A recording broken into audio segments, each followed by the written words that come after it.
అరే అరే అరే నువ్వు నీ కుటుంబం ఉండటానికి ఋషికొండ మీద ఋషికొండని బోడికొండ చేసి ప్యాలెస్ కట్టుకున్నావు.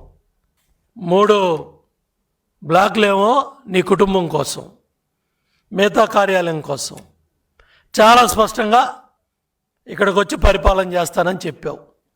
463 కోట్లు ఖర్చు పెట్టావు. బుద్ధి జ్ఞానం లేకుండా నిన్న 260 కోట్లు 230 కోట్లు అని అబద్ధాలు ఆడుతున్నావు. ఏం నువ్వు మాట్లాడే మాటలకి? యోగా ప్రపంచానికి అందించింది మన దేశం, మన సంస్కృతి. ఆ యోగా మీద నువ్వు నిన్న నీ హావభావాలు. ప్రధానమంత్రి నరేంద్ర మోడీ గారు వచ్చి ఈ దేశంలో ఇన్ని రాష్ట్రాలు ఉన్నా సమర్థవంతంగా చేయగలుగుతారు కూటమి ప్రభుత్వం చంద్రబాబు నాయుడు గారి మీద నమ్మకంతో ఆ అవకాశం కల్పిస్తే, కేంద్ర క్యాబినెట్లో కూడా మోడీ గారు యోగాంధ్రప్రదేశ్ యోగా డే అయిన తర్వాత కూటమి ప్రభుత్వాన్ని, లోకేష్ బాబును కూడా అభినందించినట్టు మీడియాలో పత్రికల్లో మనం చూసాం. జగన్మోహన్ రెడ్డి కడుపు మంట నిన్న బయటపడింది.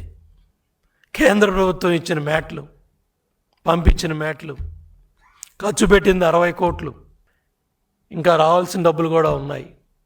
దానికి నువ్వు 100 కోట్లు ఖర్చు పెట్టావని నీ ఋషికొండ బోడిగుండుని తీసుకొచ్చి నువ్వు ఇవాళ పవిత్రమైన యోగా కార్యక్రమాన్ని కూడా నిన్న నీ హావభావాలు, నీ నాటకాలు